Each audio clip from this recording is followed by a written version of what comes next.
क्रांतिकारी नमो बुधाय, जय भीम। स्वागत है आप सबका हमारे नए वीडियो में। दोस्तों, जो ये भीड़ देख रहे हैं, ये भीड़ इलाहाबाद के सर्किट हाउस की भीड़ है। और आपको बता दें कि भीम आर्मी चीफ नगीना सांसद चंद्रशेखर आज़ाद एयरपोर्ट पर जैसे ही पहुंचे थे तो लगभग 1000 पुलिसकर्मियों ने चंद्रशेखर आज़ाद को गिरफ्तार कर लिया। और गिरफ्तार करने के बाद चंद्रशेखर आज़ाद को इस सर्किट हाउस के अंदर डाल दिया। लेकिन देख सकते हैं कि कितना हुजूम जो है भीम आर्मी के कार्यकर्ताओं का है। और जितने संख्या में कार्यकर्ता हैं उतनी संख्या में कहीं ना कहीं पुलिस बल भी तैनात है, सिर्फ चंद्रशेखर आज़ाद को रोकने के लिए। गुनाह कि चंद्रशेखर आज़ाद उस परिवार से मिलना चाहते थे जिस परिवार के साथ अन्याय हुआ है।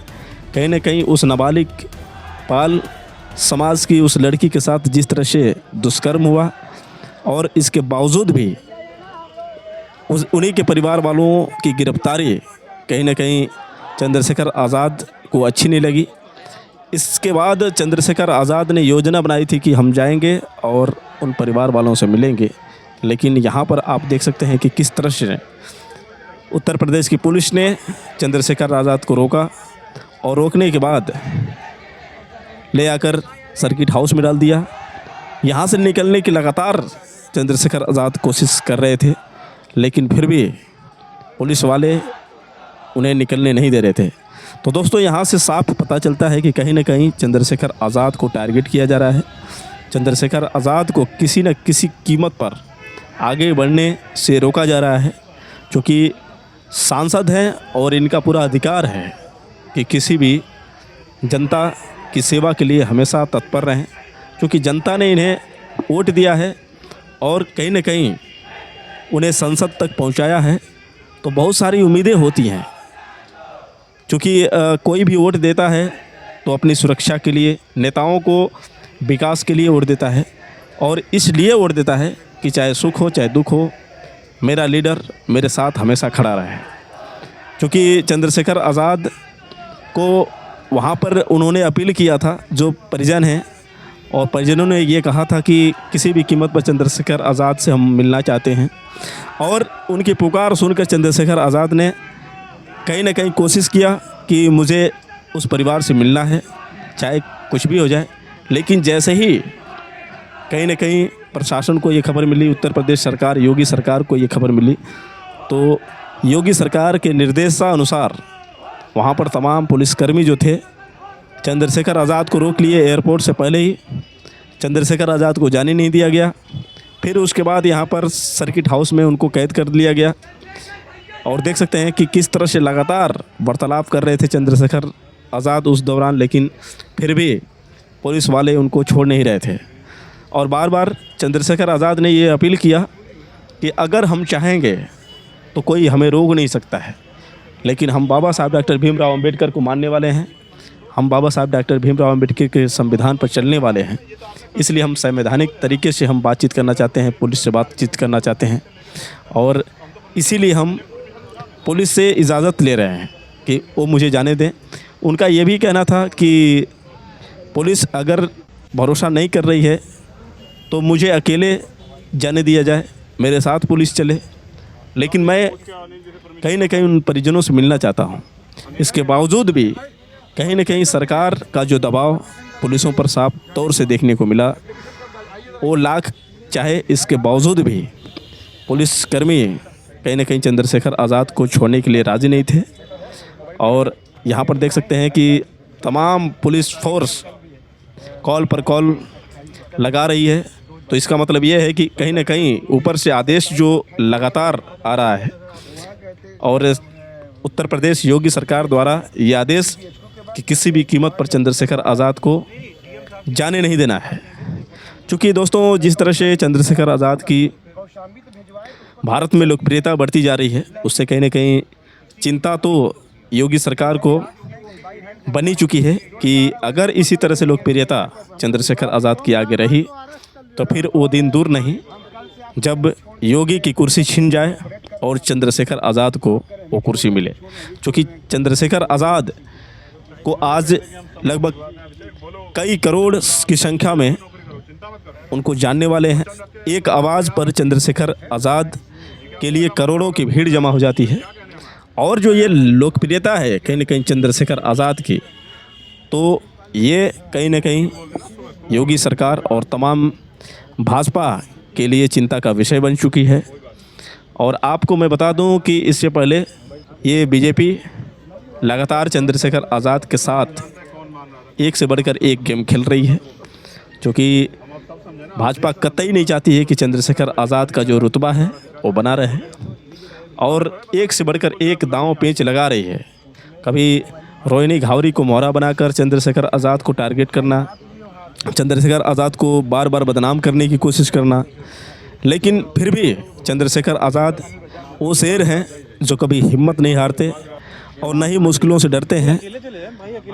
यहाँ तक कि इस मामले को लेकर कौशाम्बी में जाने से पहले उन्होंने ये बात कही थी कि चाहे कुछ भी हो जाए, मुझे फांसी हो, चाहे जेल हो, चाहे सरकार हमें किसी भी प्रकार की सज़ा दे, लेकिन मैं जब तक उन परिजनों से नहीं मिलूँगा तब तक मैं टस से मस नहीं होने वाला हूँ।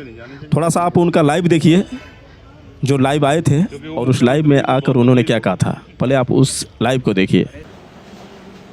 जय भीम, जय भारत, जय संविधान। और अचानक से बिना किसी जानकारी के ये एक विशेष लाइव उत्तर प्रदेश के प्रयागराज इलाहाबाद से। प्यारे साथियों, मैं इलाहाबाद में हूं और आप जानते हैं कि मैं इलाहाबाद आया हूं कौशाम्बी के परिवार से मिलने के लिए। सिर्फ कौशाम्बी के नहीं, कौशाम्बी के साथ साथ करछना थाने इलाहाबाद में भी एक बड़ी घटना हुई है, उस परिवार के भी आंसू पूछने के लिए। जैसे मैं यहां पहुंचा हूं, पूरे एयरपोर्ट पे फोर्स लगा के 700-800 पुलिस के सिपाही, दरोगा, SHO, CO, additional SP rank के अधिकारियों को लगा के मुझे कौशाम्बी जाने से रोका गया है। आखिर इस प्रदेश की सत्ता हक वंचित समाज के लोगों को जब न्याय नहीं दिला सकती, तो जो न्याय के लिए लड़ रहे हैं उनको क्यों रोकना चाहती? आप ये समझिए कि जो आपके आंसू पूछने के लिए अगर कोई खड़ा होता है, उस आंसू पूछने वालों को रोकने का काम कर रहे हैं, तो आप समझिए कि न्याय देने का काम ये कर सकते हैं या नहीं कर सकते। मुझे सर्किट हाउस लाया गया है क्योंकि मैं एक संवैधानिक पद पे हूं और मेरे सामने कुछ ऑर्डर्स रखे गए और मुझसे कहा गया कि वहां की लॉ एंड ऑर्डर सिचुएशन अच्छी नहीं है। मैंने उनसे एक ही बात कही है कि मैं यहां आया हूं, उन परिवार से मिले बगैर जाऊंगा नहीं, ये बात आप जान लें। चाहे आप मुझे जेल भेज दें, चाहे आप मुझे फांसी चढ़ा दें, चाहे मुझे गोली मार दें, मैं उन परिवार से मिलूंगा, उनके हालात जानूंगा और किस तरह से हम उनको न्याय दिला सकते हैं, उनके आंसू पूछ सकते हैं। इस काम के बगैर हम लोग नहीं जाएंगे। अभी मैं सर्किट हाउस में हूं और आसपास गांव की सड़कों पे जो लोग इंतजार कर रहे हैं, घटनास्थल पे जो लोग मौजूद हैं, गांव में दोनों जगह पे, ये संदेश मेरा उनको भी है। मैं कुछ देर इनसे, जैसा इन्होंने कहा है कि आप सर्किट हाउस चलिए, हम व्यवस्था कर रहे हैं आपके जाने की, अगर ये जाने को रोकते हैं तो फिर नेक्स्ट कदम क्या होगा इसके बारे में आपको जानकारी दूंगा। और अगर उन परिवारों से किसी भी तरह से, जैसे मैं बैठा हूं ऐसे बैठ के मेरी बात हो जाए, उनके दर्द को मैं सुन लूं, तो भी मैं और मेरे साथ जो देश भर में लोग जो है अन्याय की तरफ देख रहे हैं, उनको जानकारी हो जाएगी कि वहां असल सिचुएशन क्या चल रही है। क्योंकि अभी तो पूरा रोड बैरिकेटिंग किया हुआ है। लाहौदा है उस गांव का नाम, लोहदा गांव में लगभग 5000 बहुजन समाज के लोग मौजूद हैं। वहां फोर्स लगाई गई पीएससी, वहां के अधिकारी लोगों को डिस्पर्स होने के लिए, हटने के लिए कह रहे हैं और वो कह रहे हैं वरना लाठीचार्ज कर दो। मैं प्रशासन से भी आग्रह करूंगा कि ये तानाशाही ठीक नहीं है, आप अपने अंदर परिवर्तन लाएं। वहाँ कोई युद्ध नहीं हो रहा है, उस परिवार को न्याय दिलाने की बात को आगे बढ़ाया जा रहा है। वो सब लोग न्याय मांगने आए हैं और सड़कों पे आदमी तब आता है जब वो नाउम्मीद हो जाता है कि उसकी कोई सुनेगा नहीं। वरना इतना समय नहीं है हक वंचित कमजोर समाज पे कि वो सड़कों पे आके लड़ाई लड़े। वो तो कोशिश करता है कि पुलिस न्याय दिला दे, एडमिनिस्ट्रेशन न्याय दिला दे। वो तो दफ्तरों में ज्ञापन देता घूमता। कितने ही लोग तो बराबरों के जिलों के डिटेन किए गए, अरेस्ट किए गए, चाहे वो चित्रकूट के हों, फतेहपुर के हों, कौशाम्बी के हों। कौशाम्बी के हमारे जिले के लोगों को अरेस्ट किया गया है, डिटेन किया गया है। मैं स्पष्ट करना चाहता हूं कि इस लड़ाई में हम लोग पीछे नहीं हटेंगे। बिना परिवार से बात किए, उनको सुने, मैं यहां से जाऊंगा नहीं। सरकार कितना दम लगा ले, एक भाई अपनी बहन के को न्याय दिलाने के लिए आया है, उसकी आवाज उठाने के लिए आया, उनका उस परिवार का दर्द जानने आया है, तो किसी भी तरह का अन्याय बर्दाश्त नहीं किया जाएगा। मैं ये बात स्पष्ट तौर पर कह रहा हूं। ये मेरा आग्रह भी समझिए और मेरी चेतावनी। आप जब न्याय नहीं दिला सकते तो कुर्सी पे क्यों बैठे हो? सब जानते हैं इस घटना में कितने बड़े बड़े लोग शामिल हैं। तो ये अन्याय बंद हो और उत्तर प्रदेश में जो बहुजन समाज है, दलित, पिछड़े, आदिवासी, मुसलमान, हक वंचित समाज जो है, महिलाएं जो, उनको सम्मान का जीवन मिले, उनके साथ न्याय हो।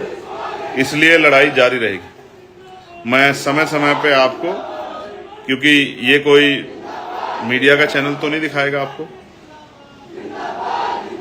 रोज देश में सैकड़ों दलित, पिछड़े, आदिवासी समाज की बच्चों के साथ जुल्म जाती होती है, उनको नोचा जाता है, कोई मीडिया नहीं दिखाता। ये संघर्ष की लड़ाई भी आपको कोई नहीं दिखाएगा। ये आपको ऐसे ही सोशल मीडिया के जरिए देखनी पड़ेगी। मेरे साथी आपको सूचना देते रहेंगे। आप सब लोग जुड़े रहिए और जिन तक जानकारी पहुंच गई है वो लोग सर्किट हाउस आ जाएं, जिससे कि इस लड़ाई को लड़ा जाए। मैं आपका भाई चंद्रशेखर आजाद।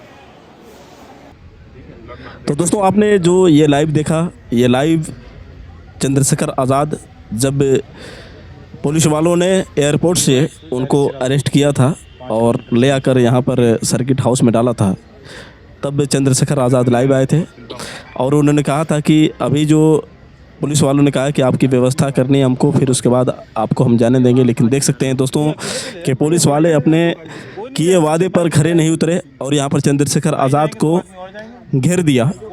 और यही जो है सबसे बड़ी वजह बनी चंद्रशेखर आज़ाद को लेकर कि जिस तरह से चंद्रशेखर आज़ाद को रोक लिया गया। ठीक जब ये सूचना मिली तो कहीं ना कहीं वहाँ पर जो भी पीड़ित को न्याय दिलाने के लिए भीम आर्मी के कार्यकर्ता मौजूद थे और साथ ही साथ तमाम जो समर्थक थे, सबने कहीं ना कहीं नारेबाजी की। और नारेबाजी करने के बाद कुछ वहाँ पर बात विवाद हुआ। बात विवाद में कुछ आरएसएस के लोग वहाँ पर पहुँचते हैं और उसके बाद दंगा करना शुरू कर देते हैं। क्योंकि आपको बता दें कि चंद्रशेखर आज़ाद ने इस पर मीडिया वाले के सामने ये बात भी कही कि ये क्या गारंटी है कि जो नीले गमछे में पहन कर आते हैं वो भीम आर्मी के ही कार्यकर्ता होते हैं या फिर हमारी पार्टी के होते हैं। अगर ऐसी बात है तो हमारी पार्टी के अगर लोग कहीं ना कहीं अगर जो बात पहन लें तो क्या वो बीजेपी को हो जाएंगे? तो कुल मिलाकर उन्होंने ये बात कही कि जांच हो, जो भी वहाँ पर उपद्रव किया है उसे पकड़ा जाए। लेकिन मैं नहीं मानता हूँ कि जिन्होंने उपद्रव किया है वो भीम आर्मी के कार्यकर्ता हैं, क्योंकि हमारे समाज के लोग, हमारे कार्यकर्ता, सबको पता है कि बाबा साहब डॉक्टर भीमराव अंबेडकर का संविधान क्या बोलता है और हम संवैधानिक तौर से लड़ाई लड़ते हैं, न कि हम किसी से लड़ झगड़ कर। चूँकि जिस तरह से गाड़ियाँ तोड़ी गई हैं, वहाँ पर दुकानों को नुकसान किया गया है और जिस प्रकार वहाँ पर कहीं ना कहीं बवाल हुआ, तो उस बवाल में ये बताया जा रहा है कि चंद्रशेखर आज़ाद का उसमें बहुत बड़ा रोल रहा है। और जितने भी भीम आर्मी कार्यकर्ता हैं उन सब ने ही ये तोड़फोड़ की है। लेकिन चंद्रशेखर आज़ाद ने ये बात कही कि पहले जांच का विषय होना चाहिए, पहले उनकी पहचान हो, कौन कौन लोग थे जिन्होंने इस घटना को अंजाम दिया, फिर उसके बाद उनकी गिरफ्तारी हो, निर्दोष लोगों को गिरफ्तार न किया जाए। आगे और क्या कहा चंद्रशेखर आज़ाद ने, ज़रा आप भी सुनिए। देखिए, मैं कल गया था प्रयागराज, और प्रयागराज गया था मैं कौशाम्बी का जो प्रकरण है, पाल समाज की जो हमारी बेटी है उसको न्याय मिले, उसके परिवार को न्याय मिले। और फिर इसोटा में जो घटना हुई है, उस घटना में जो एक शेड्यूल कास्ट के व्यक्ति को मारकर जला दिया गया गेहूं के खेत में, उस परिवार को न्याय मिले, उनकी मांगों को पूरा किया जाए, क्योंकि अभी तक उनकी मांगें पूरी नहीं हुई हैं।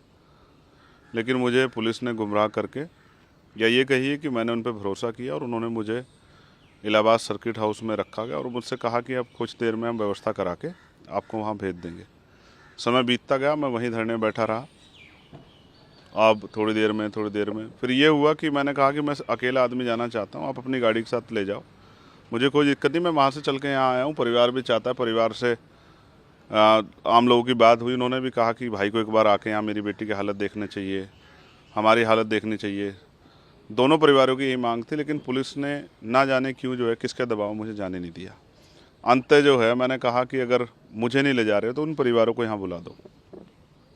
तो जैसे पुलिस ने, एडमिनिस्ट्रेशन ने सब ठान लिया था कि हम इनको ना वहाँ जाने देंगे, ना परिवार से मिलने देंगे। ये पहली बार हुआ है मेरे उसमें भी कि कोई अपने परिवार से नहीं मिल पा रहा, वो जो अन्याय उनके साथ हुआ उसको सुन नहीं पा रहा। जब तक, देखिए, कई तरह के आरोप लगते हैं, जब तक आप जाओगे नहीं, सुनोगे नहीं, समझोगे नहीं क्या सिचुएशन, उसको एनालिसिस नहीं करोगे तो आप क्या कह सकते हो। तो जब मैं गया ही नहीं, मिला ही नहीं, तो मैं क्या बता दूँ। मुझे ऐसा लगता है कि पुलिस नहीं चाहती थी, शायद पुलिस और एडमिनिस्ट्रेशन ने कुछ इस तरह के अपराध किए हैं, उनको छिपाने के लिए मुझे वहाँ जाने से रोका गया। अगर मैं वहाँ जाता तो वो सामने आते, और फिर आप मीडिया के साथियों के जरिए कल मैं उन पर आवाज़ उठाता, शायद इसी वजह से जो है मुझे रोका गया है। हंगामा भी हुआ, जमकर मवाल भी हुआ, जिस तरीके के वीडियो आए, क्या कुछ रहा? देखिए, मैं समझता हूँ ये पूरी कॉन्स्पिरेसी है, और ये जो कौशाम्बी की घटना है उससे ध्यान हटाने के लिए किया गया है। मैं चाहता हूँ इसकी CBI के द्वारा जांच की जाए, क्योंकि हमारे जो कार्यकर्ता हैं वो संविधान को मानने वाले लोग हैं, वो कभी हिंसा का प्रयोग नहीं करते। आजकल आम हो गया है, बहुत सारी पार्टियों के लोग नीला पटका पहनते। किसने नीला पटका पहन के ये सब चीज़ें की, मुझे जानकारी, क्योंकि मैं मौके पे नहीं था, जैसे आप मौके पे नहीं थे, मैं भी मौके पे, मुझे भी जानकारी नहीं। तो मगर मैं चाहता हूँ इसकी CBI जांच हो, जो दूध का दूध पानी का पानी हो जाए, पता लग जाए किसने कराया, क्या सिचुएशन थी, क्यों हुआ, क्या स्थिति थी, पुलिस ने लाठीचार्ज किया, पथराव हुआ आम लोगों पे, तब ये हुआ, कैसे हुआ, इसमें कौन कौन शामिल थे, इसकी जाँच हो जाए। लेकिन मैं एक बात स्पष्ट कहना चाहता हूँ कि अगर सिर्फ हमारे लोगों को टारगेट करके उन पे जो है इस तरह से अन्याय किया जाएगा तो हम लोग चुप नहीं बैठेंगे। मैं अपनी तरफ से जांच की मांग कर रहा हूं, तो क्योंकि मैं जानता हूं कि हमारे लोग दोषी नहीं हैं। अगर सरकार जो है, या पुलिस या एडमिनिस्ट्रेशन, हमारे लोगों को जानबूझ के, हमारी पार्टी की बढ़ती ताकत को देख के, हमारी पार्टी की ज़मीन पे जो लोगों में प्यार बढ़ रहा है उसको देख के अगर हमारे लोगों को टारगेट करने का काम करेंगे, तो हम लोग किसी भी कीमत पर चुप नहीं रहेंगे, और हम प्रदेश स्तरीय आंदोलन जो है लखनऊ में करेंगे। ये बात की मैं सरकार को जो है पूर्ण रूप से जानकारी दे रहा हूँ कि वो इसकी जांच कराएं। अगर सरकार चाहती है इसमें ठोस कार्रवाई हो और आरोपियों पर कार्रवाई, तो इसकी CBI जांच कराएं, ऐसी मैं मांग कर रहा हूँ। अगर ऐसा नहीं होता और सिर्फ आज़ाद समाज पार्टी भी हमारे कार्यकर्ता टारगेट किया जाता, तो हम इसके खिलाफ लखनऊ में आंदोलन करेंगे बड़ा।